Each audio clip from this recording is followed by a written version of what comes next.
Hi tears, அஸ்ஸலாமு அலைக்கும். இன்றைக்கி நம்ம ரொம்பவே சத்தான ஆரோக்கியமான ரொம்ப சூப்பரான ஒரு ஸ்வீட் செய்ய போகிறோம். இது முழுக்க ஆரோக்கியமான பொருளை கொண்டு செய்ய போகிறோம். குழந்தைங்கள்லேருந்து பெரியவங்க வரைக்கும் எல்லாருமே சாப்பிடலாம். சுகர் பேஷண்ட், பிபி பேஷண்ட்ஸ் கூட சாப்பிடலாம். கடையில் வாங்கக்கூடிய அல்வா விட இது ரொம்பவே டேஸ்ட்டாக இருக்குங்க. செய்கிறது ரொம்ப சுலபம் தான். எப்படி செய்கிறதுன்னு பார்க்கலாம் வாங்க. ஃபஸ்ட்டு ஒரு மிக்சிங் பவுலில் 1 கப் அளவுக்கு கோதுமை மாவு சேர்த்துக்கலாம்.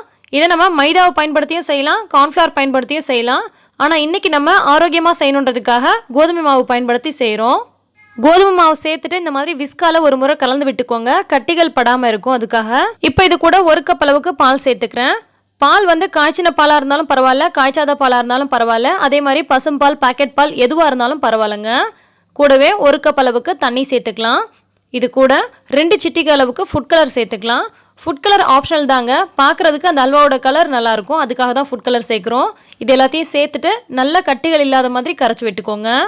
விஸ்கால கரைச்சி விடும்போது கொஞ்சம் கூட கட்டிகள் இல்லாமல் நல்லா கரைக்க முடியும். ஒருவேளை உங்களுக்கு கொஞ்சம் கெட்டியாகிடுச்சு அப்படின்னு சொன்னால் ஒன்றும் பிரச்சனை இல்லை. மிக்சி ஜாரில் போட்டு ஒரு ஓட்டி எடுத்திங்கன்னா உங்களுக்கு கொஞ்சம் கூட கெட்டிகள் இல்லாமல் சூப்பராக கரைஞ்சி வந்துடும். இப்போ ஒரு கப்பில் 3 டேபிள் ஸ்பூன் அளவுக்கு நெய் சேர்த்துக்கிறேன். இதோடவே 2 டேபிள் ஸ்பூன் அளவுக்கு எண்ணெய் சேர்த்துக்கிறேன். முழுக்க நம்ம நெய்லேயே கூட செய்யலாம். ஆனால் நிறைய பேரால் நெய் ஃபுல்லாக சேர்த்து பண்ண முடியாது. ஸோ இந்த மாதிரி 2 டேபிள் ஸ்பூன் அளவுக்கு எண்ணெய் சேர்த்து இந்த மாதிரி நல்லா கலந்து விட்டு வச்சுக்கலாம். எண்ணெயும் நெய்யும் நல்லா மிக்ஸ் ஆகிற மாதிரி இந்த மாதிரி நல்லா கலந்துக்கோங்க. இப்போ இது ஒரு ஓரமாக இருக்கட்டும். இப்போ ஒரு பேன் அடுப்பில் வச்சுட்டு இதில் 1.5 கப் அளவுக்கு வெல்லம் சேர்த்துக்கலாம். இதையே நம்ம வெள்ளை சர்க்கரை சேர்த்து கூட செய்யலாம். ஆனால் நம்ம இன்றைக்கி முழுக்க ஆரோக்கியமான பொருளை கொண்டு செய்யணும் அப்படின்றதுனால 1.5 கப் அளவுக்கு வெல்லம் சேர்த்துக்கலாம். உங்ககிட்ட வெல்லம் இல்லை அப்படின்ற பட்சத்தில் 1.25 கப் அளவுக்கு சர்க்கரை சேர்த்துக்கோங்க. கூடவே 3/4 கப் அளவுக்கு தண்ணி சேர்த்து இது நல்லா கரையிறது வரைக்கும் மிக்ஸ் பண்ணி விடுங்க. பாகு மாதிரிலாம் வரணுன்ற அவசியம்லாம் கிடையாது. இப்போ நல்லா கரைஞ்சிடுச்சு. இப்போ இது கூட நம்ம கரைச்சி வச்சுருக்க அந்த கோதுமை மாவு இருக்கு இல்லையா, அதை கொஞ்சமாக சேர்த்துட்டு நல்லா கலந்து விட்டுட்டே இருக்கலாம். இது கொஞ்ச நேரத்தில் நல்லா கெட்டியாகி வந்துருங்க. அது வரைக்கும் நீங்கள் கைவிடாமல் கலந்துகிட்டே இருக்கணும்.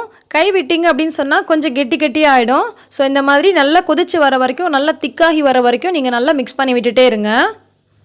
விஸ்கு வச்சு தான் கலந்து விடணும்னு இல்லை, நீங்கள் நார்மல் கரண்டி வச்சு கூட கலந்து விட்டுட்டே இருக்கலாம். ஆனால் கெட்டிப்படாமல் நல்லா கலந்து விட்டுட்டே இருங்க. ஒருவேளை லைட்டாக கெட்டிப்படுற மாதிரி தெரிஞ்சதுன்னா இந்த மாதிரி விஸ்கு பயன்படுத்தி நல்லா மிக்ஸ் பண்ணி விட்டிங்கன்னா கொஞ்சம் கூட உங்களுக்கு கட்டிகள் இல்லாமல் நல்லா கரைஞ்சி வரும். கொஞ்சம் நேரத்துக்கு அப்புறமா இந்த மாதிரி சின்ன கெட்டியாகிட்டே இருக்கும்.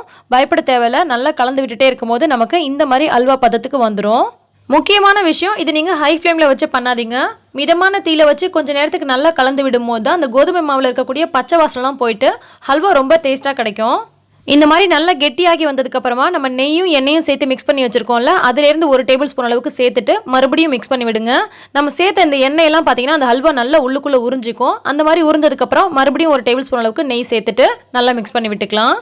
இதே மாதிரியே 2 அல்லது 3 முறை நம்ம நெய்யை ஊற்றி மறுபடி கிளறும் போது தான் அது நல்லா டேஸ்ட்டாக இருக்கும். ஏன்னா அப்போ தான் அந்த நெய்யெல்லாம் பார்த்தீங்கன்னா எல்லா அந்த ஹல்வாலையும் நல்லா உள்ளுக்குள்ளே போயிட்டு நம்ம சாப்பிடும்போது அந்த வாயில் வச்சோடனே கரையுதுன்னு சொல்லுவாங்க இல்லையா, அந்த மாதிரி ஃபீல் நமக்கு கிடைக்கும். நம்ம ஆல்ரெடியே பலவிதமான ஹல்வா ரெசிபிஸ் போட்டிருக்கோம். அதில் நம்ம அந்த கார்ன்ஃப்ளவர் வச்சு செய்யக்கூடிய பாம்பே ஹல்வா கவர் பண்ணியிருக்கோம். அதே மாதிரியே மைதா வச்சு செய்யக்கூடிய ஹல்வாவும் போட்டிருக்கோம். இது பார்த்திங்கன்னா கோதுமையை வச்சு செய்யக்கூடிய ஹல்வா.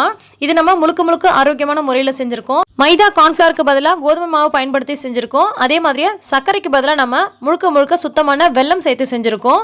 ஸோ இது உடம்புக்கு ரொம்பவே நல்லது. இது நம்ம முழுக்க நெய் பயன்படுத்தி செஞ்சோம்னா ரொம்ப டேஸ்ட்டாக இருக்கும். ஆனால் எல்லாருனாலையும் அந்த மாதிரி செய்ய முடியாது. அதனால தான் எண்ணெய் கலந்து எப்படி செய்கிறது அப்படின்றதையும் நான் உங்களுக்கு காமிச்சிருக்கேன். நெய் நல்ல கொலஸ்ட்ராலுங்க. ஸோ இவங்க சாப்பிடக்கூடாது, அவங்க சாப்பிடக்கூடாதுன்ற அந்த மாதிரிலாம் கிடையாது. நீங்கள் அளவாக எது சாப்பிட்டாலுமே உங்களுக்கு உடம்புக்கு ரொம்ப நல்லது தான். ஸோ நெய் பார்த்தீங்கன்னா உடம்புக்கு ரொம்ப நல்லது. கண்டிப்பாக உணவில் சேர்த்துக்கோங்க. கடைசியாக நம்ம நெய்யில் முந்திரியை வறுத்து கொட்டி நல்லா கலந்து விட்டுட்டு அதை அப்படியே சுட சர்வ் பண்ணலாம். ரொம்ப சூப்பராக இருக்கும். இது ஒரு தட்டில் பரத்தி விட்டு வில்லைகள் மாதிரி போட்டு கூட நம்ம சர்வ் பண்ணலாம். இது குழந்தைங்கள்லேருந்து பெரியவங்க வரைக்கும் எல்லாருமே விரும்பி சாப்பிடக்கூடிய டேஸ்ட்டில் இருக்குங்க. சுகர் பிபி பேஷண்ட்ஸ் கூட சாப்பிடலாம். இதில் நம்ம ஆர்டிஃபிஷியலாக எந்த இனிப்பு சுவையும் சேர்க்கல. முழுக்க சத்தான வெல்லத்தை கொண்டு தான் செஞ்சுருக்கோம். நான் வீடியோ பர்பஸ்க்காக கொஞ்சமாக ஃபுட் கலர் சேர்த்துருக்கேன். நீங்கள் ஃபுட் கலர் சேர்க்காமலே செய்யலாம். ஸோ இந்த ரெசிபி உங்களுக்கு கண்டிப்பாக பிடிச்சிருக்கும்னு நினைக்கிறேன். பிடிச்சிருந்தால் லைக் பண்ணி மற்றவங்களுக்கும் ஷேர் பண்ணுங்கள். எல்லா புகழும் இறைவனுக்கே. நன்றி.